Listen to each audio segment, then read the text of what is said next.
The new jobs report shows growth slowing down significantly in July, with the U.S. adding just 114,000 jobs and the unemployment rate climbing to 4.3%.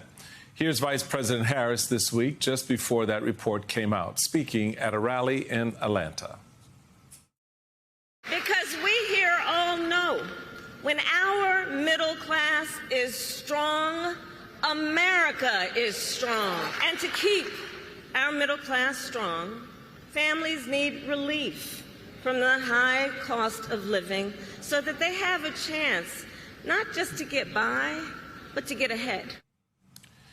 Joining us now is Jeffrey Sonnenfeld. He's the Senior Associate Dean for Leadership Studies at the Yale School of Management. Welcome. Thank you, Michael. Simone, it's good to be with both of you.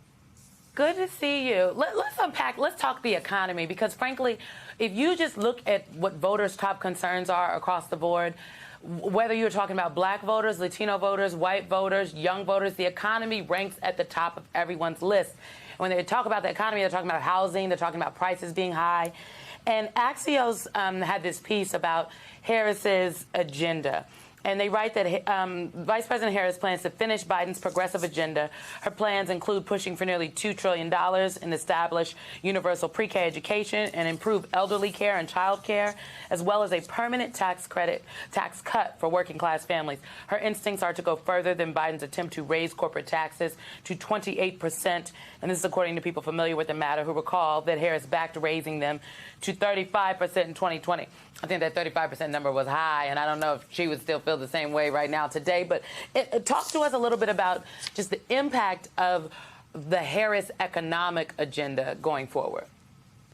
Yeah, I'd love to. Thanks. This show is so great. Everything you've talked about, I'd love to talk about. And the economy is the one thing, though, that you guys didn't yet talk about. So I'll discipline myself to try to focus on that because the debate debacle that President Biden had, perhaps you should blame me for a little bit of it, because I was pumping into the debate prep team perhaps too much in the way of statistics that I thought they were too apologetic.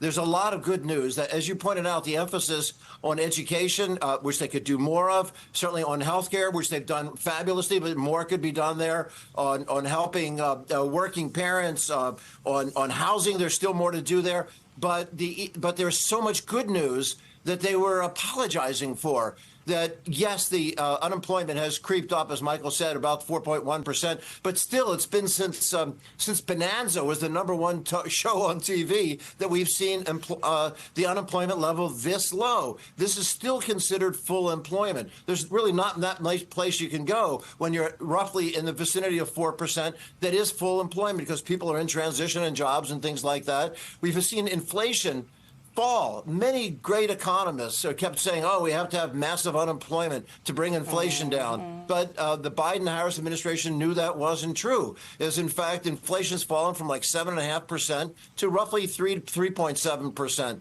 There are some areas where it's high, like, you know, we had this horrible flu go through. We lost a third of our hens, so we lost a third of our egg production. That's up. There is a bit of a monopoly in the bread production area. Wheat has been stable, corn's gone down, but there's something weird happening there that I believe the antitrust approach that Vice President Harris would look at would take a look at what's happening in the baked goods arena. There's some pocketed areas that need attention, but such good news. The World Bank said that 80% of their growth forecast for the global economy is driven by the U.S. growth. The Biden-Harris administration has cut the deficit by a third. You know, that it soared at 3 times. Jeffrey, the news feels too good. The news feels too good. But Michael, the news is good. I want to be clear. The economic outlook from the work that President Biden and Vice President have done to bring the economy back from the brink, like after a pandemic, a global pandemic, is remarkable. I do think, though, however, if you talk to folks out there, the rent is still too damn high, Michael. It's impossible to buy a house, even if you're rich. Heck, we bought a house last year, and I feel broke, okay? And I make good money, okay? Jeffrey talked about the eggs and whatnot. There are some things that are still up, but folks don't know that the hens got sick, and that's why there aren't enough eggs out there. So I don't know, Michael. I don't know. No, well, you guys are both right on. Sorry, Michael. No, go ahead. I was just going to say on housing, Simone, you're exactly right. It's hugely frustrating. We do have an independent Fed, even though President Trump, which is another thing that President Harris would support, an independent Federal Reserve. The monetary policy, the president has no control over, and they jacked up interest rates way too high, and they're too slow in bringing them back down. So that's been a problem in terms of housing. It's been the interest rates, and frankly, they should be cutting it right now with the data that Michael opened with on unemployment. They should, instead of going on vacation right now or waiting until September, they should have been cutting the interest rates right now. That would address employment issues, but it definitely, Simone, would address the housing issue. I'm on the board of the nation's premier home builder, Lennar, in the interest of full disclosure, and I've been so frustrated. It would be, good for the housing stock if we could cut that interest rate. It just, this is one of these post-COVID ripple effects that's taking too long to correct, and that's another issue. Why then, Professor, haven't the Fed recognized the point you just made, and they were so, I think, heavy-handed in jacking up the interest rates the way they did. But now they seem to be taking this, we'll just wait approach. That has one impact, as we know. The other, of course, is in the job market itself. Just on the numbers, people wake up and hear 114,000 jobs created last month, and that's a negative because the expectation was more.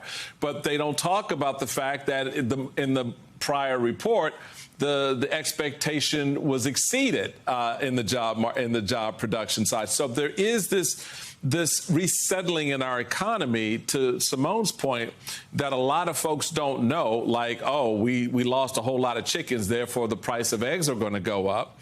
But at the same time, there are policies that the Fed can do to help ease the landing for a lot of consumers out there. I think putting pressure on the Fed, they can be polite. We don't have to be partisan about it. But certainly, I think the Harris administration would address that, because well, you ask a large question, and since we got a half an hour for me to explain it, we'll go into it, is that people forget. Our memories are so short. How devastating the economy was that was handed to the Biden-Harris administration is thanks to the mishandling of COVID. We had such a shutdown in this economy that it was the greatest recession, the deepest recession in the post-World War II era. So then when everything came back on stream, we had these huge supply chain problems, which led to soaring inflation and pocketed distribution problems. Well, to address that, the Federal Reserve went bonkers. They thought by raising interest rates, that's going to fix the inflation problem. It was a supply chain structural issue. And too many economists thought, we have to cut employment by raising interest rates so high.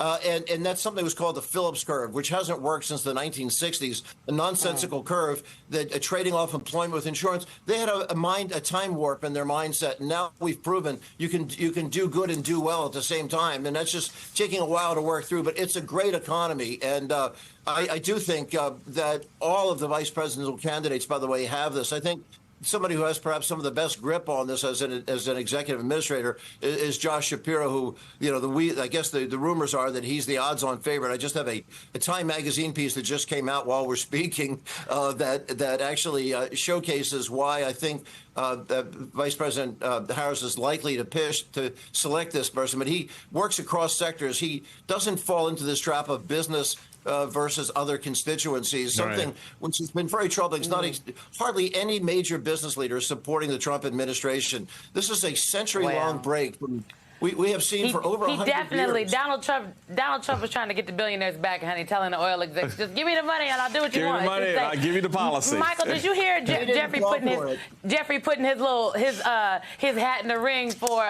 Governor Shapiro? Everyone is waiting for the Veep stakes. We'll be watching.